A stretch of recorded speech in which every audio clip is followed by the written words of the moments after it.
אתה הולך על הגשר עם מישהו שעוזר לך, אז אתה כבר נעלם לך הפחד.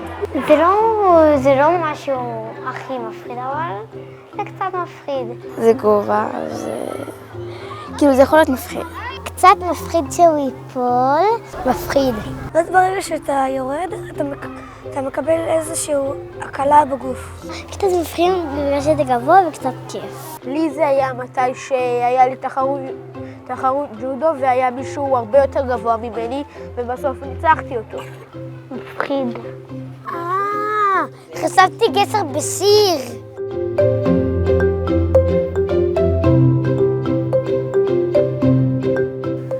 לאן שאני רוצה. בנתניה, בית שמש. ירושלים.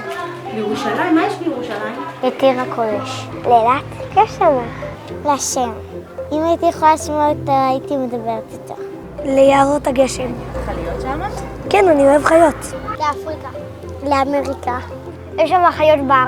הם מדברים אנגלית. לחלל או משהו כזה.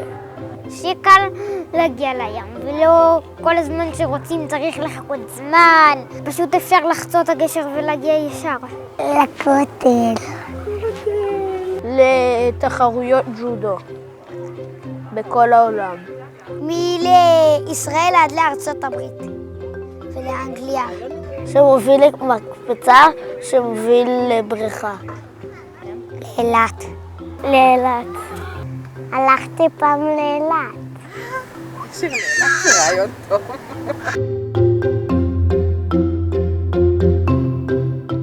לשאול אם את רוצה להיות חברה שלי, לשמח.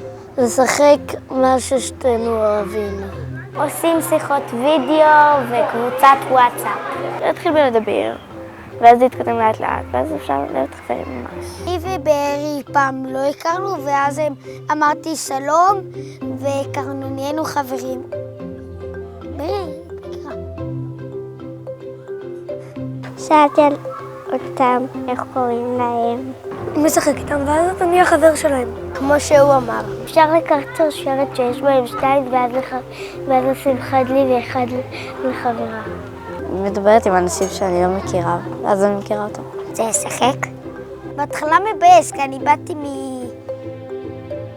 מירושלים, אז זה היה מבאס, וזה לא היה מהיום הראשון, זה היה נראה לי מהיום השלישי, רביעי שלהם. מתי שמביאים את הכיבוד ליום הולדת, אז קצת מדברים. זה רק קורה בבית של חברות. אפילו להתחיל בלהגיד שלום. פשוט להזמין אותם לשחק איתך. אחרי כמה זמן, 5 ימים, 6, נהיה יפה, כן, כיף.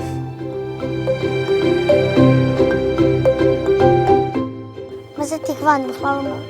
גם שמחה, אבל גם עצב.